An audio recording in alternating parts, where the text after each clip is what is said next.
Welcome to my YouTube channel Special Collection.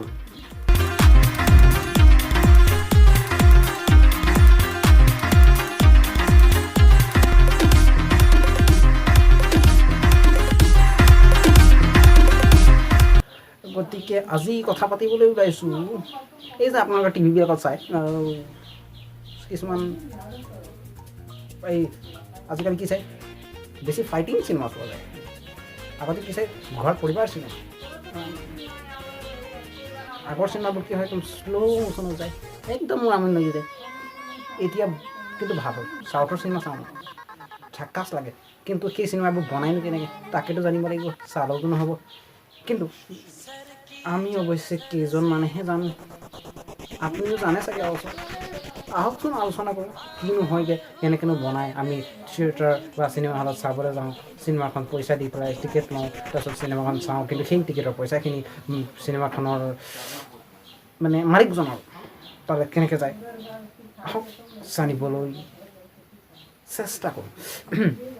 গতিকে চিনেমাখন বনাবলৈ আমাক কি লাগিব এটা ষ্টৰি লাগিব তো ষ্টৰিটো বাদ দিয়ক ষ্টৰি প্ৰথমতে প্ৰডিউচাৰটো লাগিব প্ৰডিউচাৰ লাগিব গতিকে প্ৰডিউচাৰ যিজনে চিনেমাখনত ইনভেষ্ট কৰিব ইনভেষ্টৰ অসমীয়া ৱৰ্ড চাগে মই অলপ কনফিউজন আছে নাজানো চাগে তো ইনভেষ্ট কৰিব গতিকে ইনভেষ্ট কৰিলেও প্ৰথমতে কি লাগিব ইনভেষ্ট কৰিবলৈ ষ্টৰি লাগিব না ষ্টৰিটোৰ ওপৰত যিটো ষ্টৰি হ'ব তাৰ ওপৰত ডাইৰেক্ট লিখিব লাগিব তাৰপিছত ষ্টৰিটোৰ ওপৰত চুটেবল এক্টৰ লাগিব ছলমান খান শ্বাহৰুখ খান কাক কিমান টকা দিব লাগিব গেৰেণ্টি নাই হয়তো ছলমান খান দিব লাগিব 60 কোটি চাগে শ্বাহৰুখ খানক দিব লাগিব 50 কোটি তেনেধৰণে চুটেবল এক্টৰ বাচিব লাগিব তাৰপিছত বচাৰ পাছত চিনেমাখন কি হ'ব শ্বুটিং কৰা হ'ব শ্বুটিঙৰ কাৰণে কি হ'ব বেলেগ বেলেগ প্লেচ লাগিব প্লেচ যদি কিছুমান বাহিৰত যাব লাগিব গতিকে সেই বাহিৰলৈ যাবৰ কাৰণে মানুহবোৰক লৈ যাব লাগিব হোটেলত খোৱা বোৱা থকা মেলা বহুত টকা খৰচা আছে সেই গোটেইখিনি টকাখিনি প্ৰডিউচাৰে খৰচা কৰি আছে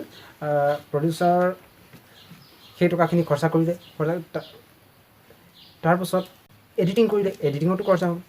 এডিটিঙৰ পাছত চিনেমাখন কি হ'ল গোটেই চিনেমাখন ইমান টকা খৰচা কৰাৰ পাছত আহি গ'ল এটা হাৰ্ড ডিস্কত গতিকে ছাপ'জ চিনেমাখন বনাবৰ কাৰণে 100 কোটি টকা খৰচা হ'ল এতিয়া সেই প্ৰডিউচাৰজনৰ ভাবিব যে প্ৰডিউচাৰজনে ভাবিব সেই 100 কোটিৰ পৰা আপুনি কেনেকৈ অধিক টকা উপাৰ্জন কৰিব পাৰোঁ কি এইটো এটা বিজনেছ গতিকে অধিক টকা উপাৰ্জন কৰিবলৈ হয়তো প্ৰডিউচাৰজনে ডিষ্ট্ৰিবিউটাৰক চিনেমাখন বেছি দিব লাগিব হয়তো প্ৰডিউচাৰজনে নিজে ডিষ্ট্ৰিবিউটৰ হৈ কাম কৰিব লাগিব গতিকে ফাৰ্ষ্ট ক্ষেত্ৰত যদি প্ৰডিউচাৰজনে ডিষ্ট্ৰিবিউটাৰ বেছি দিলে তেতিয়া ডিষ্ট্ৰিবিউটৰৰ কথা যে ডিষ্ট্ৰিবিউটাৰে কিমান টকা চিনেমাখন ৰিলিজ দিয়ে কিমান ৰিলিজ দিয়াৰ পাছত কিমান টকা উপাৰ্জন কৰে সেইখিনি প্ৰডিউচাৰৰ কথা আৰু ছেকেণ্ড ক্ষেত্ৰত কি হ'ব প্ৰডিউচাৰজন নিজেই ডিষ্ট্ৰিবিউটাৰ হৈ যাব মানে এটা দুটা ৰুম ধৰক এফালে প্ৰডিউচাৰ আছে এফালে ডিষ্ট্ৰিবিউটাৰ আছে প্ৰডিউচাৰজন হয়তো ডিষ্ট্ৰিবিউটাৰ ৰুমত গৈ পেলাই নিজেই ডিষ্ট্ৰিবিউটাৰ কাম কৰিব হয়তো প্ৰডিউচাৰজনে চিনেমাখন ডিষ্ট্ৰিবিউটাৰ বেছি দিব ছাপ'জ 100 কোটি টকাত চিনেমাখন তৈয়াৰী হ'ল আৰু সেই ডিষ্ট্ৰিবিউটাৰজনক প্ৰডিউচাৰজনে 150 কোটি টকাত বেছি দিলে 50 কোটি টকা লাভ লৈ প্ৰডিউচাৰ ঘৰত গৈ বহি গ'ল আৰু ডিষ্ট্ৰিবিউটাৰে সেই চিনেমাখনৰ পৰা কিমান টকা উঠাব 150 কোটি টকা ল'লে কমচে কম 200 কোটি উঠাব লাগিব চাগে তেনেধৰণে ডিষ্ট্ৰিবিউটাৰে কাম কৰিব থাকিলে ডিষ্ট্ৰিবিউটাৰে চিনেমাখন ৰিলিজ দিয়াৰ আগতে তাৰতো পাব্লিচিটি কৰিব লাগিব যে আমুক তাৰিখে চিনেমাখন ৰিলিজ দিয়া হ'ব চাওক আমুক চেনেলটোত গতিকে সেইকাৰণে বেলেগ বেলেগ টিভি চেনেলত গৈ পেলাই সেই এক্টৰ এক্ট্ৰেছবোৰৰ কি কৰিব চিনেমাখনৰ পাব্লিচিটি কৰিব যে আমুক তাৰিখে চিনেমাখন আহি আছে আমুক চেনেলত চাব আৰু তাৰপিছত প্ৰডিউচাৰজনে আৰু কি কৰিব বেলেগ বেলেগ জেগাত পোষ্টাৰ লগাই পেলাই ক'ব যে আমুক তাৰিখে চিনেমাখন ৰিলিজ হৈছে চাওক সেইবোৰৰ কাৰণে বহুত টকা খৰচা হ'ব তাৰপাছত আৰু এটা কথা আপোনালোকে ভাবিব পাৰে যে চিনেমাখন যেতিয়া হলত দেখুওৱা হয় হলত আপুনি চাওঁৱেই চিনেমাখন গৈ পেলাই চাই 400 টকাৰ টিকেট লয় 300 টকাৰ টিকেট লয় টিকেটৰ পইচা দি পেলাই চিনেমাখন চাই সেই পইচাখিনি প্ৰডিউচাৰে যিখিনি পইচা ইনভেষ্ট কৰিছিলে সেইখিনি তাৰ পৰাই উপাৰ্জন কৰিব আপোনালোকে ভাবিব পাৰে কিন্তু তাৰ আগতে এইটো জানি লওক যে চিনেমাখন ৰিলিজ দিয়াৰ আগতেই বহুতখিনি টকা প্ৰডিউচাৰে ইনকাম কৰি লয় সেইখিনি কেনেকুৱা যদি চিনেমাখন ৰিলিজ দিয়াৰ আগতে চিনেমাখনৰ এটা গান কোনোবা এটা মোবাইলত ছাপ'জ এয়াৰটেল ভোডাফোন আদিত হেল'টিন হিচাপে দি দিয়া হ'ল আৰু সেই হেল'টিনৰ পৰা এক্সট্ৰা ইনকাম হ'ল সেইটো কপিৰাইট হৈ গ'ল তাৰপিছত কিছুমান ডাইলেক্ট সেইখিনি বেছি দিয়া হ'ল সেইখনো কপিৰাইট হৈ গ'ল ফিল্ম ৰাইট আৰু সেইখিনি বেছি পেলাই ইনকাম কৰি দিয়ে আপুনি প্লেনত গৈ তাৰ সেই চিনেমাখনৰ গান এটা বাজি দিয়ে আৰু তাৰ পৰাই সেইখিনি এটা এক্সট্ৰা ইনকাম তাৰপিছত কিবা এটা চেনেলত সেই গানটো বাজি আছে ৰিলিজ দিয়াৰ আগতে চাই চাগে গানখিনি আগতে দি দিয়া হয় আৰু চেনেলটাত গানটো দেখুৱাই আছে তাৰ কাৰণে এক্সট্ৰা পইচা পাব। তাৰপিছত কি কয় ৱৰ্ল্ড টেলিভিছন প্ৰিমিয়াৰ চিনেমাখন চাই টিভিত দেখুৱাই ৱৰ্ল্ড টেলিভিছন প্ৰিমিয়াৰ সকলোতকৈ আগত চাওক চিনেমাখন সেই চিনেমাবোৰ সেই তেনেধৰণে কি কৰে সেই চেনেলটোৰ পৰাও বহুত টকা ইনকাম কৰি লয় প্ৰডিউচাৰে